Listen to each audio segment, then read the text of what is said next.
Bonjour et bienvenue dans ce cours de calcul consacré aux résolutions d'équations au tâche-mage. On va apprendre aujourd'hui à manipuler des équations, à faire le fameux produit en croix et à traiter les équations avec des inconnus multiples, c'est-à-dire autrement dit les systèmes d'équations. Ce cours fait partie du programme gratuit Battre le tâche-mage qui comporte une cinquantaine de cours dans les 6 sous-tests de l'épreuve, plusieurs tests blancs complets et corrigés en vidéo et des milliers d'exercices. Les liens vers le programme apparaissent en bas de l'écran.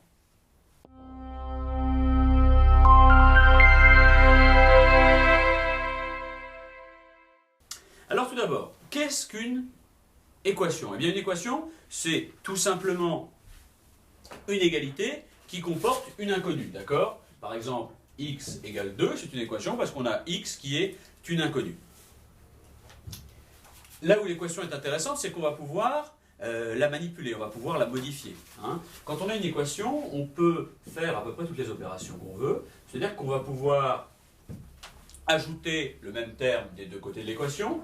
Si je dis x égale 2, alors x plus 1 égale 2 plus 1, c'est vrai aussi. On va pouvoir retrancher le même terme de chaque côté de l'équation. X moins 3 égale 2 moins 3, on est toujours sur la même égalité. On peut multiplier, comme dans toute égalité, 3x égale 3 fois 2, et on peut également diviser x sur 6 égale 2 sur 6. Alors, comment on va utiliser ces propriétés? Quelques exemples. Si on nous dit x plus 12 égale 20, qu'est-ce que je peux faire? Je peux rajouter la même chose de chaque côté. Je peux dire x plus 12 moins 12 égale 20 moins 12. Vous doutez bien que cette étape-là, on ne la fera pas à chaque fois. On passera simplement à droite pour annuler. Mais si x plus 12 moins 12 égale 20 moins 12, ça nous arrive à quoi? Ça nous arrive à x égale 20 moins 12, 8. 6x égale 8 plus 9, de la même manière, qu'est-ce que j'ai dit? J'ai dit que je pouvais diviser par le même terme de chaque côté. Donc ça va nous donner 6x sur 6 égale 17 sur 6. Je pourrais simplifier mes 6 ici. Et j'arrive à x égale 17 sixièmes. Donc un petit peu moins de 3. D'accord? Donc 3 c'est 18 sixièmes. X divisé par 2 égale 15. Toujours la même logique. Cette fois-ci, par contre, je vais multiplier par 2. Je vais dire que 2 fois x sur 2 égale 2 fois 15. Ici, je pourrais simplifier mes 2, et je me retrouve avec quoi? Je me retrouve avec x égale 30. Et enfin, x au carré plus 16 sur x égale 12 plus x. Qu'est-ce que je vais faire ici? Écoutez, déjà je vais séparer. Je vais être à x au carré divisé par x plus 16 sur x égale 12 plus x. X au carré sur x, ça fait quoi? X au carré sur x, ça fait x. Donc plus 16 sur x égale 12 plus x. Ici, je ne vous repasse pas le moins x de chaque côté. Je vais tout simplement dire que j'en passe un de l'autre côté et je vais pouvoir les annuler. J'arrive à 16 sur x égale 12. Et qu'est-ce que je vais faire maintenant pour arriver à quelque chose qui fonctionne bien? Je vais tout simplement multiplier par x. Donc 16x sur x égale 12x. Je simplifie les x ici. J'arrive à 16 égale 12x. Autrement dit, je ne vous passe pas les étapes. Je suis à x égale 16 sur 12. X égale 16 sur 12. Comment je pourrais simplifier ça? Je pourrais simplifier ça en 4 tiers. Autrement dit, 1,3333333. On peut trouver une équation qui n'a pas de solution. Par exemple, x égale x plus 1. Pourquoi? Parce que si ici j'enlève x de chaque côté, je me retrouve avec quoi? Si je fais x moins x égale x plus 1 moins x. Je me retrouve avec 0 égale 1. Et 0 égale 1, c'est impossible. Donc cette équation-là n'a pas de solution. Et enfin, on peut avoir une équation qui a une infinité de solutions. Hein. Donc ça, c'est 0 solution, mais on peut aussi avoir une infinité de solutions. Une infinité de solutions, c'est de la forme x égale x, parce que quelle que soit la valeur de x, il sera égal à lui-même. Alors ce cas-là, il est beaucoup plus fréquent que vous le pensez. Pourquoi? Parce que parfois, dans une question de calcul, quand vous allez essayer de construire les équations vous-même, vous allez partir de quelque chose qui dit, par exemple, que le temps de l'aller sur un trajet, c'est égal à la distance totale divisé par la vitesse moyenne moins la distance du retour sur la vitesse du retour, hein, donc le temps du total moins le temps du retour. Vous allez travailler comme ça un petit peu pendant quelques lignes, vous allez faire vos petits calculs, faire votre petite tambouille, et 5 lignes plus tard, vous aurez perdu 1 minute et vous arriverez à une équation de la forme temps de l'aller égale temps de l'aller, avec donc une infinité de solutions, et ça ne vous aura pas aidé. C'est pour ça qu'il faut bien maîtriser la construction des exercices avant de se plonger à faire une équation. Une équation, et poser une équation comme ça, c'est plus une technique de dernier recours quand on n'a pas identifié la manière de traiter un exercice qu'une règle absolue. On peut avoir d'autres types d'équations, peut-être avec quelques guillemets, parce que ce n'est pas des équations conventionnelles comme on les a vues ici. La première, ce sont les équations quadratiques, qui sont de cette forme-là, ax au carré plus bx plus c égale 0. Et la deuxième, ce sont les inéquations, hein, de la forme x plus 3, par exemple, est supérieur à 10. On n'a plus une égalité, mais on a une inégalité.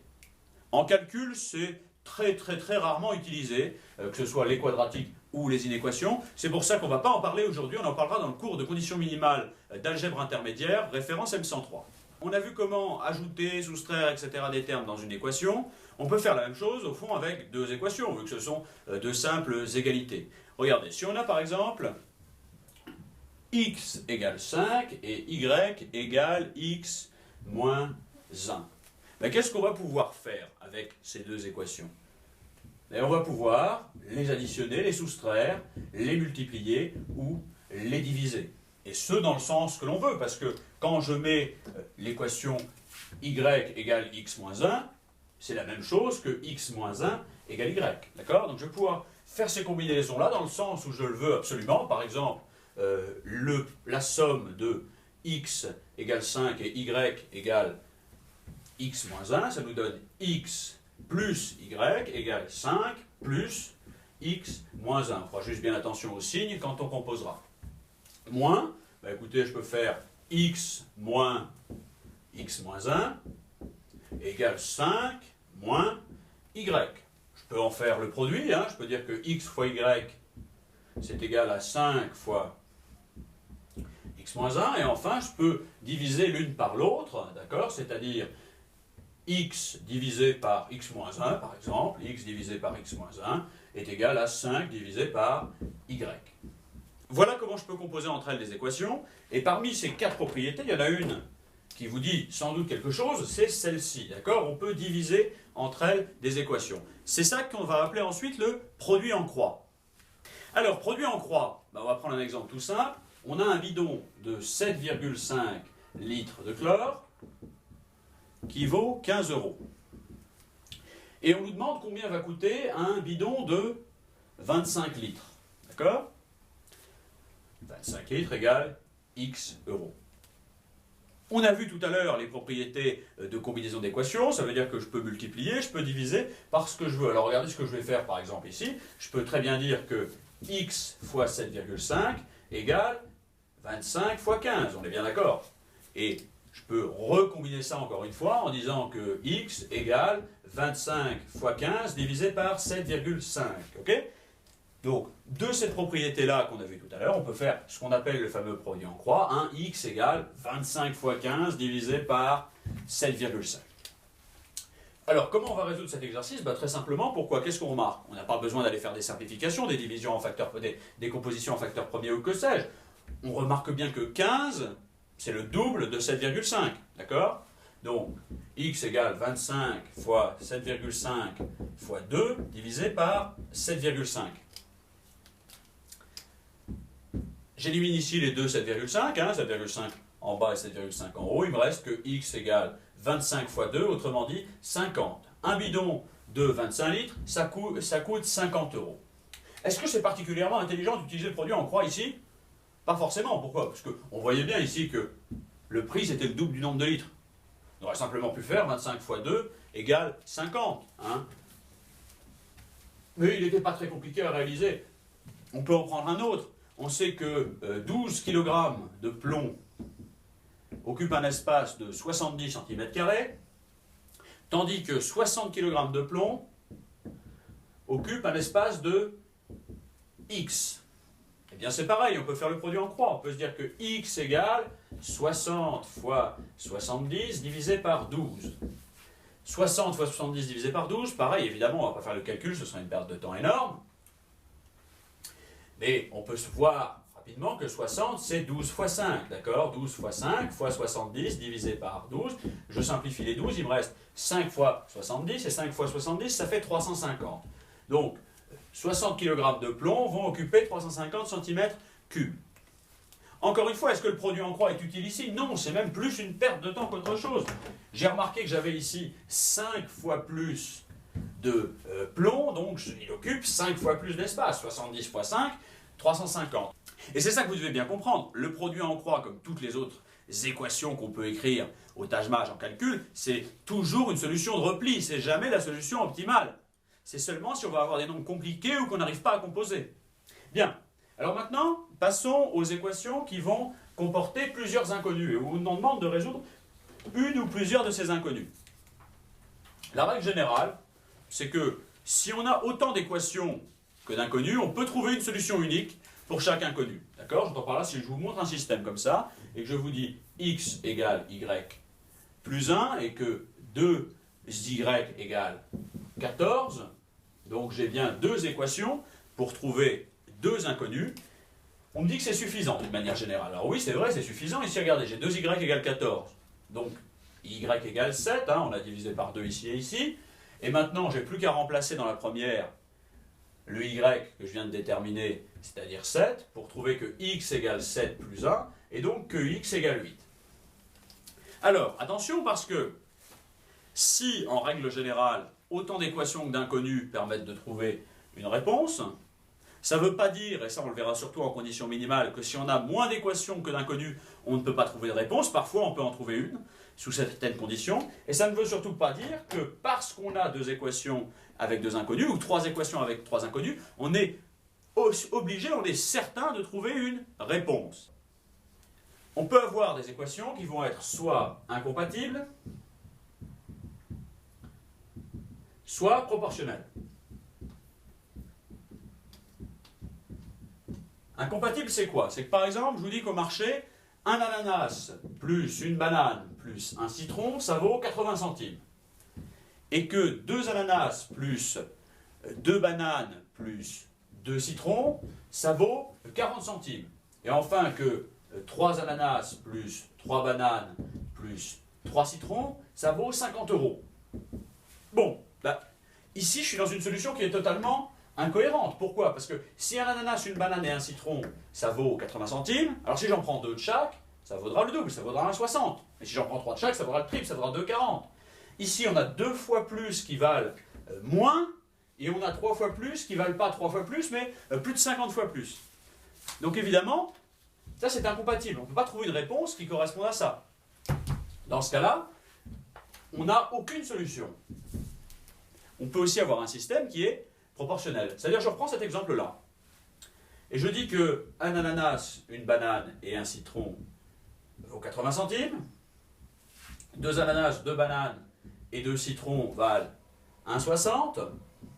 Et 3 ananas, 3 bananes et 3 citrons valent 2,40. Ici, j'ai bien mes 3 équations à 3 inconnus. Mais en fait, elles sont totalement inutiles. Pourquoi? Parce que c'est la même en réalité, c'est la même qu'on a multiplié 2 fois, 3 fois. Et on aurait pu le faire nous-mêmes, d'accord, cette multiplication. Donc on en a une seule qui nous donne de l'information, c'est la première. Les deux autres sont totalement inutiles. Et comme on a une seule équation avec laquelle on doit trouver 3 inconnus, et qu'on n'a pas de contrainte sur ces inconnus-là, eh bien il y a une infinité de solutions. Donc faites bien attention, c'est pas parce qu'on a autant d'équations que d'inconnus que c'est systématiquement résoluble. On va voir quelques exemples où maintenant on a autant d'équations que d'inconnus et on peut trouver une solution. Alors on va regarder les trois principales méthodes de résolution quand on va avoir des équations en plusieurs inconnus. La première méthode, qu'on va oublier très vite parce que c'est la méthode scolaire qui prend beaucoup de temps et qui n'a pas beaucoup d'intérêt, c'est la méthode par substitution, celle qu'on vous a enseignée en cours. Hein. C'est que si je vous dis que Simon a 5 ans de plus que Baptiste, donc Simon a 5 ans de plus que Baptiste, autrement dit égale Baptiste plus 5, que je vous dis que Simon a 10 ans de moins que son frère Louis, donc Simon égale Louis moins 10, et enfin que la somme de l'âge de l'aîné plus du cadet vaut 45, est-ce qu'on peut trouver l'âge de Simon? Alors oui, parce que on va avoir trois équations à trois inconnus qui ne sont pas proportionnelles liées, etc., etc. Mais bref, l'aîné plus le cadet. Ah, ici, ce n'est pas une difficulté. On sait bien que l'aîné des trois, c'est Baptiste, hein, parce que Baptiste est plus âgé que Simon et Louis est moins âgé que Simon. Et le cadet, bah, de la même façon, c'est Louis. Donc quand je dis aîné plus le cadet égale 45, plus simplement, je peux dire que Baptiste et Louis, ça donne 45. Moi, ce que je souhaite, c'est substituer dans cette équation-là des éléments qui vont me permettre de trouver l'âge de Simon. D'accord? Et je vais pouvoir, par exemple, ici, prendre l'âge de Simon, je vais me le reprendre deux fois, et par ces équations-là, je peux le substituer, d'accord? L'âge de Simon, c'est quoi? L'âge de Simon, c'est Baptiste plus 5. Et l'âge de Simon, c'est quoi? C'est Louis moins 10. D'accord? Donc ici, j'ai fait une égalité qui me permet de trouver l'âge de Simon, et j'ai remplacé cet âge de Simon par des informations qu'on a dans l'énoncé. L'âge de Simon, c'est Baptiste plus 5, et l'âge de Louis, c'est Louis moins 10. L'âge de Simon, c'est Louis moins 10. Bien. Alors pourquoi ça m'avance, ça? Ben, ça m'avance parce que, regardez, je peux dire que 2 fois l'âge de Simon, c'est Baptiste, plus Louis, moins 10, plus 5. On est bien d'accord? Et qu'est-ce que je sais de la troisième? Ben, je sais que Baptiste plus Louis, ici c'est 45. Donc je peux substituer Baptiste plus Louis par 45, la valeur que j'ai dans mon énoncé. Donc 2 fois l'âge de Simon, c'est 45, moins 10, plus 5. 45 moins 10 plus 5, ça fait combien? Ben, ça nous fait 45 moins 10, 35, plus 5, 40. 2 fois l'âge de Simon est égal à 40 ans. Donc Simon, son âge, c'est égal à 40 divisé par 2. Simon a 20 ans. C'est la réponse C. Gros inconvénient de cette méthode, elle va prendre beaucoup de temps, elle est très scolaire, on va devoir faire des divisions, etc. C'est plutôt compliqué. Donc, à part, encore une fois, en dernier recours, on va l'oublier. On va utiliser deux méthodes, surtout, qu'il va falloir reconnaître en calcul. On va utiliser ce qu'on va appeler la combinaison linéaire et l'élimination. La combinaison linéaire, c'est quand on a beaucoup d'inconnus en général. Par exemple, si on nous dit que j'ai un appartement de 3 pièces et que le salon plus le bureau font à eux deux 36 mètres carrés, que le salon et la chambre font 34 mètres carrés, et que la chambre et le bureau font 30 mètres carrés. D'accord? Et nous, on nous demande la surface de l'appartement. Mais on ne va pas essayer de substituer le bureau dans la chambre, etc., etc. Nous, ce qu'on va tout simplement faire, c'est qu'on va se dire que l'appartement, c'est le salon, plus le bureau, plus la chambre. D'accord? Problème, si je prends celui-là, il me donne le salon et la chambre, mais je n'aurai pas le bureau. Celui-là, il me donne le salon et le bureau, mais je n'aurai pas la chambre. Là, on a une méthode super simple pour résoudre ce problème, c'est que au lieu de prendre salon plus bureau plus la chambre, on va tous les combiner en une fois, d'accord? Et on va voir ce qui arrive. J'ai salon plus bureau plus salon plus chambre plus bureau qui fait 36 plus 34 plus 30. Et là, qu'est-ce que je remarque? Ben, je remarque que j'ai noté 2 fois le salon, donc j'ai 2 salons. Plus j'ai noté 2 fois le bureau, j'ai 2 fois le bureau. Plus j'ai noté 2 fois la chambre. Et ça me donne 100. Ici, je vais factoriser, et beaucoup d'entre vous l'ont déjà vu, ça veut dire que 2 fois le salon, plus le bureau, plus la chambre, ça vaut 100. Et c'est quoi salon, bureau et chambre? C'est l'appartement. Donc, 2 fois le volume de l'appartement, ça fait 100 mètres carrés. Et l'appartement fait donc 50 mètres carrés. Alors certains diront oui, c'est en quelque sorte de la substitution. Je leur répondrai peut-être, mais en tout cas, ce n'est pas la substitution scolaire qui va nous inciter à faire des divisions, qui va nous inciter à faire des calculs et à perdre du temps. Ici, c'est extrêmement rapide, on a juste fait la somme de ces trois-là, et on est arrivé directement au résultat en recombinant dans le bon ordre. Enfin, la méthode à laquelle vous allez être le plus souvent confronté, parce que c'est celle qui va nous servir quand on va essayer de résoudre des systèmes, c'est l'élimination. L'élimination, c'est que l'idée, on va chercher à éliminer des inconnus. D'accord ? Par exemple, on me dit que chez moi, j'ai un bocal où je garde les petites pièces de monnaie, les pièces de 50 centimes et les pièces de 20 centimes. Et j'ai fait le compte de ce que j'avais dans ce bocal, et j'ai 130 pièces au total, pour une valeur de 50 €. Question, combien parmi ces 130 pièces sont des pièces de 20 centimes?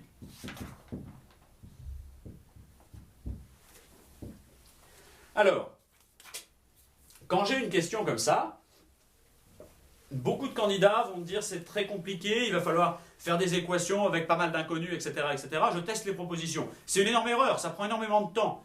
Donc, on va voir comment faire une équation simple à partir de ça et très simplement résolue. Alors, la difficulté, c'est qu'on a ici 50 et 20 centimes, on ne veut pas se perdre avec les chiffres, donc on va appeler tout simplement les pièces de 50 centimes C et les pièces de 20 centimes V. Ok ? On est bien d'accord que 130, c'est le nombre total de pièces. Donc c'est le nombre de pièces de 20 centimes plus le nombre de pièces de 50 centimes. Donc C plus V égale 130. C'est quoi notre deuxième part de cette équation? Eh bien, c'est leur valeur au total est égale à 50 €. C'est quoi la valeur d'une pièce de 50 centimes? Bah, c'est 50 centimes, d'accord? Donc c'est 0,5. Donc 0,5 fois le nombre de pièces de 50 centimes, plus c'est quoi la valeur d'une pièce de 20 centimes?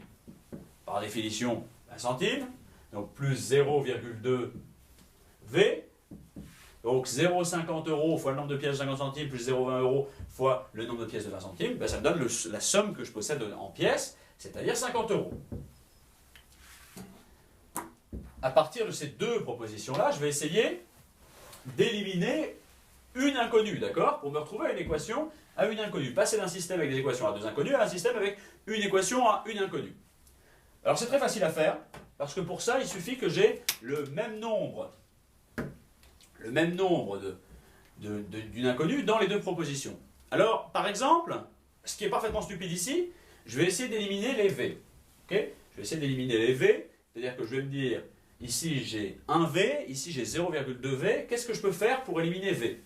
Bah, tout simplement, je peux garder ma première proposition du système, qui est A ici, telle qu'elle est, et je vais multiplier celle d'en dessous par 5, d'accord? Si je multiplie celle d'en dessous par 5, je me retrouve avec quoi? Je me retrouve avec 0,5 fois 5, 2,5C, plus 0,2 fois 5, V, qui sont égales à 50 fois 5, 250 €. Et maintenant, je vais tout simplement soustraire l'une à l'autre. Je vais soustraire par exemple celle-ci à celle-ci. Je vais faire donc 5B moins A. C'est ce qu'on a vu tout à l'heure. On a le droit de soustraire, additionner, multiplier ou même diviser des équations entre elles. Donc je vais faire 2,5C moins C plus V moins V égale 250 moins 130. J'arrive à quoi? J'arrive à 1,5C plus V moins V, c'est-à-dire plus 0V, donc je n'ai même plus à réécrire V, égale 250 moins 130, donc égale 120. 1,5C égale 120, qu'est-ce que ça veut dire? Ça veut dire que C égale 120 divisé par 1,5, autrement dit 120 fois 10 divisé par 15. 15 c'est quoi? C'est 5 fois 3, et 120 fois 10, c'est 5 fois 2 pour le 10, et 3 fois 40 pour le 100. Hop, il me reste quoi? Il me reste 40 fois 2. J'ai 80 pièces de 50 centimes. Alors pourquoi cette approche-là est complètement stupide? Parce que je connais le nombre de pièces de 50 centimes, mais pas le nombre de pièces de 20 centimes, qui est l'inconnu que je recherche. Alors oui, elle est plutôt facile à trouver, parce que maintenant, je repars de cette équation-là qui me dit C plus V égale 130. Je repars de cette équation qui me dit C plus V égale 130. Eh bien, C plus V égale 130, je sais maintenant que C vaut 80. Donc 80 plus V égale 130. V égale 130 moins 80. V égale 50. D'accord? Je sais qu'il y a 50 pièces de 20 centimes, mais ça m'a pris un temps fou. D'accord? Parce que, tout simplement, dès le début de l'exercice, je savais que je cherchais les pièces de 20 centimes. Donc c'était idiot de les éliminer. Ce que j'aurais dû faire, c'est quoi? J'aurais dû éliminer les pièces de 50 centimes. Regardez, ça va être beaucoup plus rapide. Si j'élimine les pièces de 50 centimes, pour éliminer les pièces de 50 centimes, j'ai juste à doubler celle du bas, hein, à faire A ici et 2B ici. J'aurai C plus V égale 130, ça reste constant, et j'aurai 0,5 fois 2, donc C, plus 0,2 fois 2, 0,4 V, égale 50 fois 2, 100. Ok? J'arrive à quoi? En faisant par exemple la première moins la deuxième, A moins 2B. En faisant A moins 2B, j'arrive à C moins C, 0, plus V moins 0,4V, 0,6 V, égale 130 moins 100, 30. D'accord? 0,6 V égale 30. Autrement dit, V égale 30 divisé par 0,6, ou est égal à 30 fois 10 sur 6. Et 30, c'est quoi? C'est 6 fois 5. Donc 6 fois 5 fois 10 divisé par 6. 5 fois 10, 50. 50, c'était notre réponse B. Un dernier exemple de système, qu'on va résoudre par élimination également. On a des amis qui partagent la note du bar. Ils ont partagé une note de bar qui était de 80 € pour 6 cafés et 8 bières. Et on nous dit, s'ils avaient consommé 3 bières de plus et 4 cafés de moins, alors ils auraient payé 5 € de plus. Première façon de voir ça, c'est de suivre l'énoncé. On nous dit 6 cafés plus 8 bières égale 80 €. Et s'ils avaient consommé 3 bières de plus et 4 cafés de moins, ils auraient payé 5 € de plus. On peut se dire que 3 bières de plus, ça veut dire qu'ils ont consommé 11 bières. 4 cafés de moins, ça veut dire qu'ils ont consommé 2 cafés. Et que 2 cafés plus 11 bières, c'est donc égal à 80 plus 5, 85. Alors ça, c'est pas forcément optimal. On peut le traiter comme ça, évidemment, mais on va voir ce que ça donne. Pourquoi c'est pas forcément optimal? Parce qu'ici, on va avoir des nombres un petit peu élevés. C'est-à-dire qu'on voit bien que moi, ce que je cherche est le prix d'une bière, donc je dois éliminer les cafés. Comment je vais éliminer les cafés? En multipliant celle-ci par 3. 6 cafés plus 8 bières égale 80. Et 6 cafés plus 11 fois 3, 33 bières, égale 85 fois 3. 80 fois 3, c'est 240. 5 fois 3, c'est 15, donc 255. Je vais faire celle-ci moins celle-ci, j'arrive à quoi? J'arrive à 6 moins 6, 0 café, plus 33 moins 8 bières, 25 bières, égale 255 moins 80. J'arrive à combien? J'arrive à 175.